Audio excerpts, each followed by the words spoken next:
ছবিরু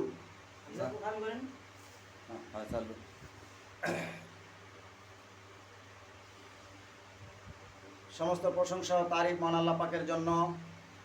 সালাতু সালাম সাইয়েদনা মাওলানা সাইদুল মুরসালিন ইমামুল মুরসালিন খাতামান নবীনা ওয়া নূরে মুজাসসাম হাবিবুল্লাহ হুজুরে পাক সাল্লাল্লাহু আলাইহি ওয়াসাল্লামের প্রতি, সমস্ত নবী রাসূল ওলিয়া উলিয়াদের প্রতি সালাম, সমস্ত জগৎবাসীর প্রতি সালাম, কাছে কিংবা দূরে, দেশে কিংবা বিদেশে, যে যেখানে আমার এই আলোচনা শুনতেছেন সকলের প্রতি আমার শ্রদ্ধা, ভক্তি, ভালোবাসা ও সালাম অনন্তকালের জন্য।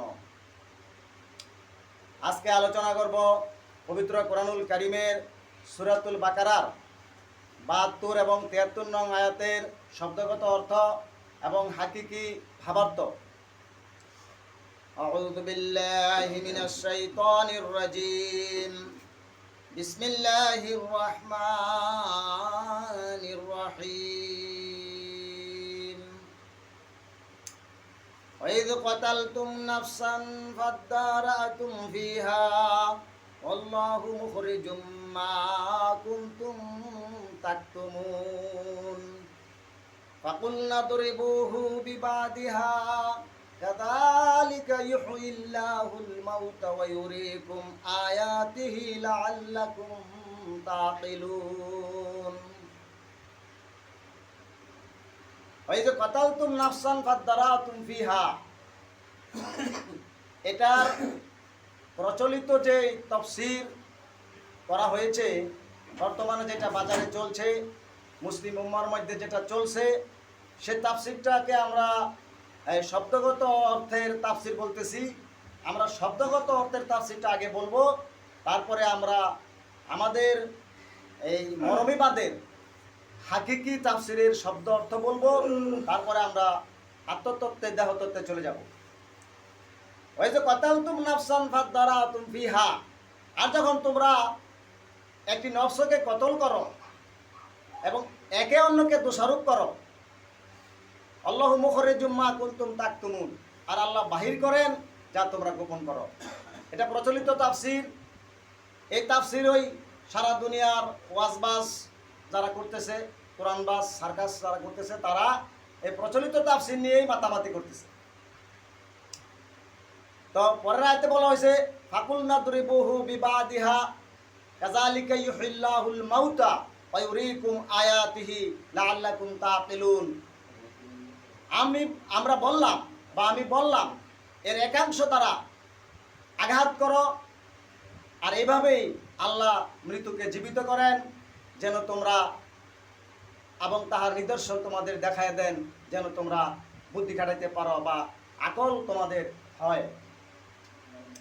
এটা হলো শব্দগত অর্থ। এই অর্থটি কোথা থেকে দাঁড় করা হয়েছে?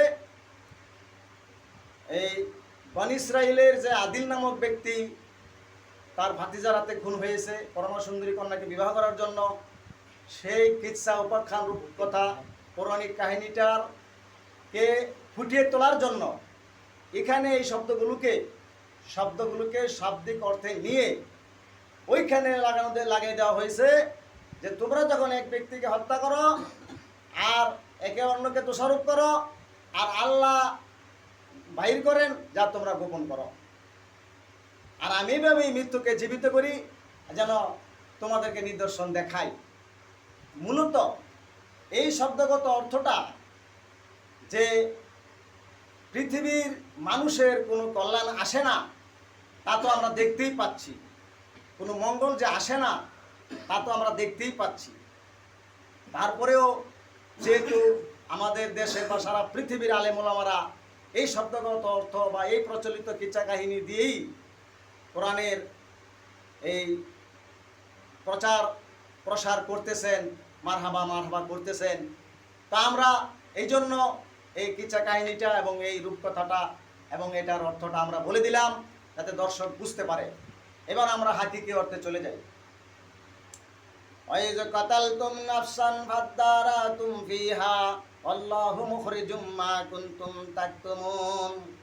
আর যখন একটি নফস যখন কতল হয়, তোমাদের মধ্যে একটি নফস যখন কতল হয় এবং ইহার মধ্যে ব্যক্তি লাভ করে, মানে একটা লোক যখন কতল হওয়া কি সে নিজেকে খন্নাস মুক্ত হয়, কামনা থেকে মুক্ত হয়, লোভ লালসা থেকে মুক্ত হয়। এবং এটা যখন সমাজে ছড়িয়ে পড়ে, ব্যক্তি লাভ করে, আল্লাহু মুখরিজুম মা কুনতুম তাকতুমুন, আর এই যে তোমরা যেটা গোপন করে আল্লাহ বের করে নিয়ে আসেন, অর্থাৎ তোমরা কামনা বাসনা লোভ লালসা আশা আকাঙ্ক্ষা দিয়ে তোমাদের যে আদি অন্ত ভেদ জানতে চায়, যে আত্মা, সে আত্মার স্বরূপটাকে তোমরা গোপন করো, আর আল্লাহ চায় যে সেখান থেকে তোমাদেরকে বের করে নিয়ে আসেন, যেন তোমরা যেন সেখান থেকে বেরিয়ে আসতে পারো। তারপর রায়তে বলে ফাকুলনা দরিবহু বিবাদিহা, আর আমরা বললাম যে একটি নফস দ্বারা আরেকটি নফসকে আঘাত করো। কাযালিকা ইউহিল্লাহুল মাউতা, এইভাবে আল্লাহ মৃত্যুকে জীবিতকরণ, মানে যে একটি সজীব নফস দ্বারা, একটি পরিশুদ্ধ নফস দ্বারা আরেকটি নির্জীব নফসকে, আরেকটি অসচেতন নফসকে, আরেকটি গাফেল নফসকে একটি খেয়ালি নফস দিয়া আঘাত করিলে সেটাও খেয়ালে চলে আসে। সুবহানাল্লাহ। কাযালিকা ইউহিল্লাহুল মাউতা, এভাবে আল্লাহ মৃত্যুকে জীবিত, মৃত্যু অর্থ নির্জীব, আর ইউহি হায়াত অর্থ হইল সজীব।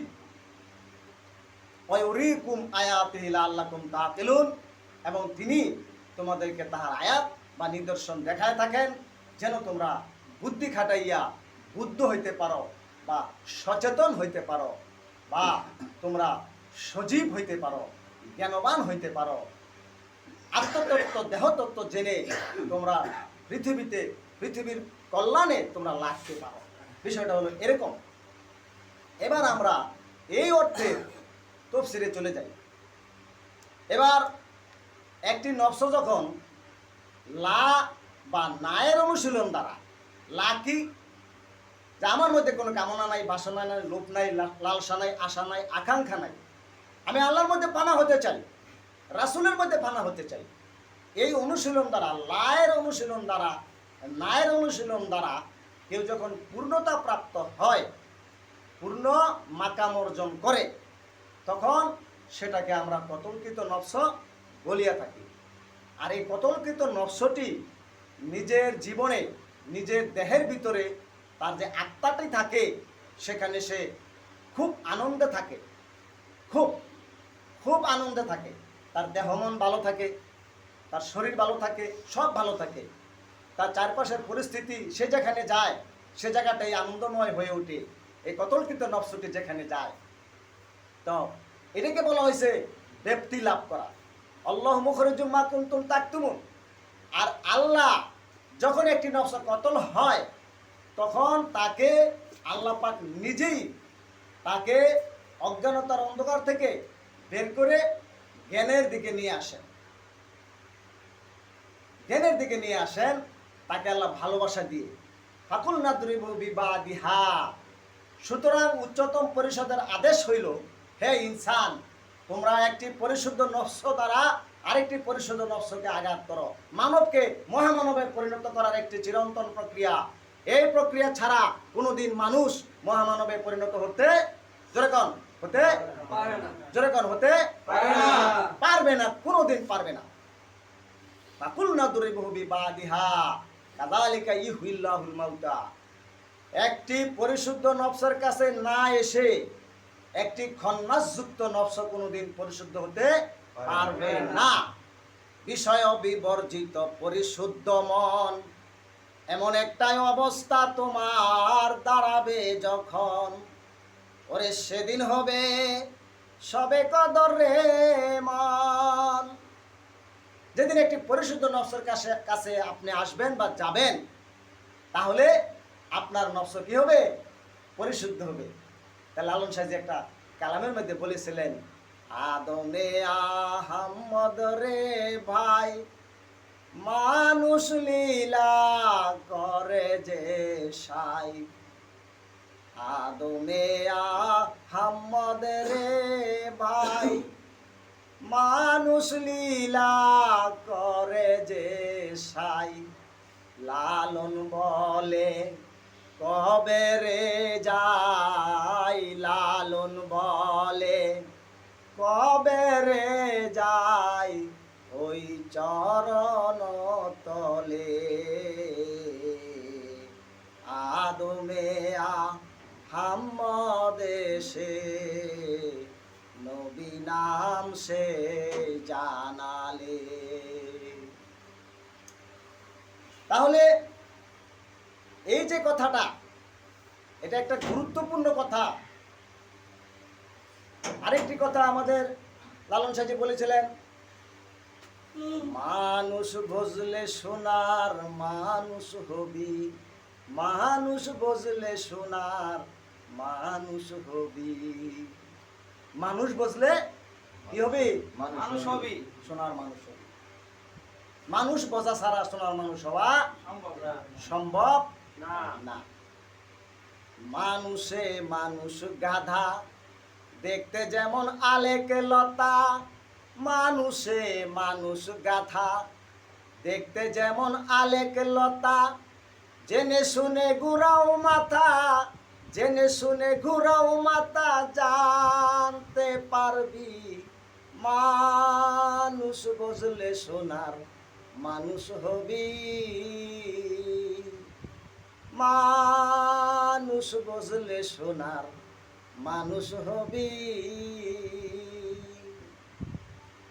মানুষ বুঝলে কি হবি? জোরে বল। কেমন মানুষ হবি? সোনার মানুষ হবি। এটা আল্লাহ বলেন, ফাকুলনা দুরিবহু বিবাদিহা।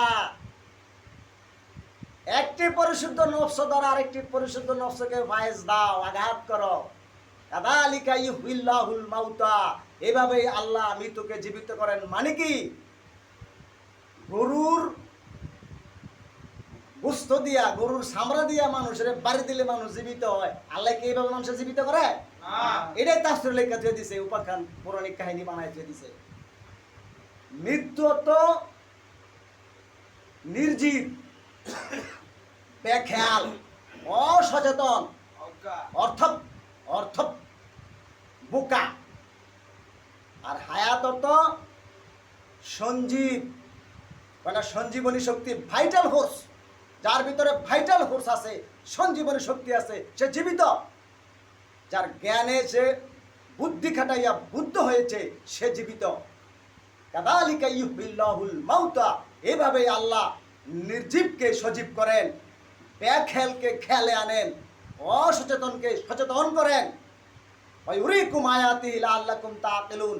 আবার আল্লাহ অদৃশ্যের বিষয়গুলো তাকে জানায়া দেন, অজানা বিষয়গুলো জানায়া দেন, আল্লাহর পরিচয় নিজে দেখায়া দেন। লাআল্লাকুম তাআকিলুন, যেন তোমরা আকল খাটাইতে পারো, জ্ঞানবান হইতে পারো, বুদ্ধি খাটাইয়া বুদ্ধ হইতে পারো। মহাগ্রন্থ আল কোরআনুল কারীম পৃথিবীর বিস্ময়কর, অবিস্মরণীয় এক চমকপ্রদ কিতাব।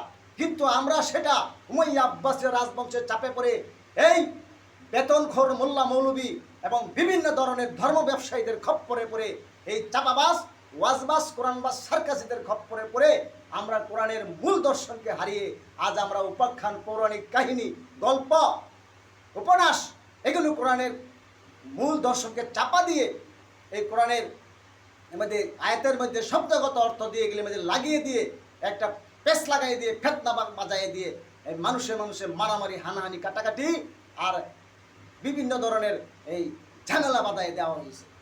এগুলো থেকে বেরিয়ে আসার কেউ কোনো চেষ্টাই করে না, কেউ না, কোনোদিন না। কেন যে করে না এটাই আমার বুঝে আসে না।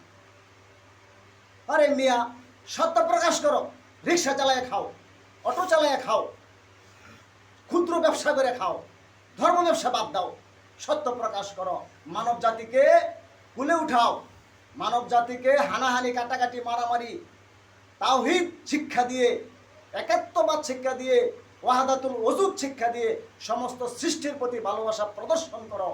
তাহলে তুমি কল্যাণ, মঙ্গল লাভ করবে। ওয়াহাবি মতবাদ দেখতে এবং শুনতে খুবই ভালো লাগে, কিন্তু বাস্তবে ওটা হলো একটা ভয়ঙ্কর বিশ্বের ফল। এটা কয়জনে বুঝতে পারে? কয়জনে বুঝতে পারে? মানুষ কি এটা বুঝবে? দেখতে শুনতে তো কত ভালো, কিন্তু যেখানে আত্মতত্ত্ব, দেহতত্ত্বর কোনো কথা নেই, সেখানে সোনার মানুষ তৈরি হওয়ার কোনো সিস্টেম নাই। জোরে বলেন। সিস্টেম আছে? সিস্টেম নাই। আত্মতত্ত্ব দেহতত্ত্ব যদি কেউ জানে তাহলে সেখানে সোনার মানুষ তৈরি হবে। সোনার মানুষ তৈরি হওয়ার আর কোনো সিস্টেম নাই। পৌরাণিক কাহিনী, রূপকথা, উপাখ্যান, গল্প, কিচ্ছা কাহিনী বলে আপনি সারা রাত পার করতে পারবেন। এখানে মানুষের কোনো কল্যাণ, কোনো রহম, কোনো মঙ্গল কোনো দিন হবে না, হবে না, হবে না। আপনি আমার কাছে আসেন আর না আসেন, আপনি আমার কথা শোনেন আর না শোনেন, এটাই ইউনিভার্সাল ট্রুথ এবং এটাই সত্য।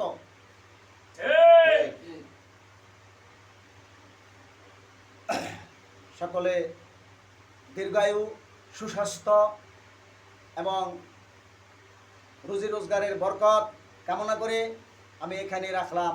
আল্লাহ হাফেজ।